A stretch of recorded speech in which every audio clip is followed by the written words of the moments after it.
నమస్కారం. నా పేరు శ్రీరామ్ శర్మ. మీ ఆధార్ కార్డు పర్టికులర్సు, పాన్ కార్డు పర్టికులర్సు ఎవరైనా అడిగితే ఇయ్యచ్చా?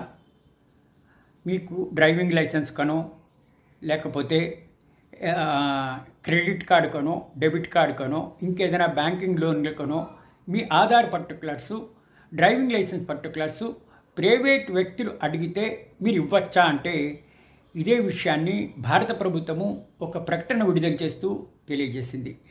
ఎవ్వరూ కూడా తమ ఆధార్ కార్డ్ పర్టికులర్సు, పాన్ కార్డ్ పర్టికులర్సు ఇవ్వకండి, ఇచ్చి ప్రాబ్లమ్స్లో ఇరుక్కోకండి, మేము ఎవ్వరం కూడా ఇటువంటి పర్టికులర్స్ అడగము, ఇది మీ ప్రైవేటు పర్టికులర్సు, ఇవి తీసుకున్న తర్వాత ఇది మిస్యూజ్ అయ్యే అవకాశాలు ఉన్నాయి అని ఇట్లా ప్రభుత్వం ఇచ్చిన ఆర్డర్ను, ప్రభుత్వం ఇచ్చిన నోటిఫికేషన్ను నివృత్తి చేస్తూ ఈ విధంగా పబ్లికేషన్ ఇవ్వడం జరిగింది.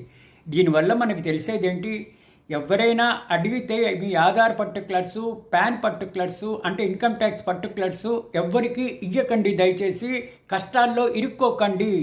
ఈ ప్రభుత్వం ఇమీడియట్గా ఇలాంటి నోటిఫికేషన్ ఇష్యూ చేసింది ప్రజల సంక్షేమం కోసం అని తెలుస్తోంది. కాబట్టి దయచేసి ఫ్రెండ్స్, మీ ఆధార్ పర్టికులర్ కానీ పాన్ పర్టికులర్ కానీ అడిగితే ఎవ్వరికి ఇవ్వకండి. అది మీ పర్సనల్ ప్రాపర్టీ, ఎవ్వరూ అడిగే హక్కు లేదు, డిమాండ్ చేసే హక్కు లేదు.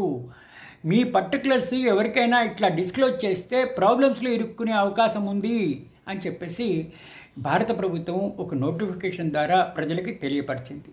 Thank you.